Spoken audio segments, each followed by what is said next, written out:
So during this time of year, we tend to see a little bit more complaints regarding neck pain and neck stiffness. And the reason for this could be because of poor postural patterns. So with the colder weather, what we tend to see is a little bit more shrugging of the shoulders, that forward head carriage becomes a little bit more prominent, hands are in pockets, so we're spending a little bit more time in these suboptimal postural positions. So the one muscle that I really tend to see a lot of complaints about is that levator scapula, which runs through here on the body, and that's where a lot of people tend to get these neck twinges or neck tweaks. So we're going to take a closer look at the functional anatomy to see why this is happening.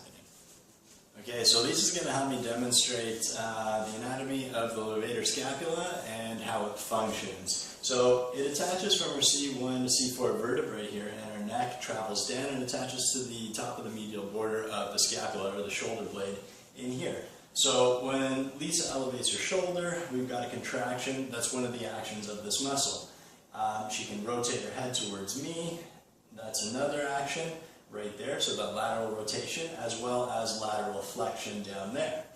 And now one of the most important movements of this muscle is this downward rotation that happens of the scapula. So because it attaches in here and here, when there's pull on this muscle and it shortens and contracts, the scapula moves down like that. So if we have Lisa from the side here going into forward head posture with her chin poked out, you can see how this muscle starts to get a little bit stretched out. You're putting strain on it. So now that shoulder blade, we'll get you to travel back this way, is in a downward rotation.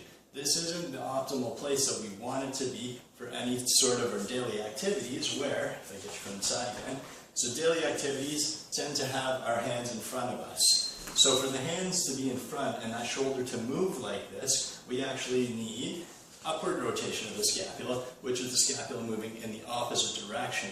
So if we have somebody in that forward head posture, with that muscle being shortened, like so, and strained, and then we go this way, sorry, and so forward head posture for me, and then we start to raise that arm up, trying to get the shoulder blade to move in the opposite direction, we're putting a lot of strain on that muscle. So it doesn't take a ton, especially if we've been in poor postural alignment for an extended period of time, to strain that muscle and get the tweak. So that's one of the reasons why this muscle is so prone to injury, especially in the colder seasons.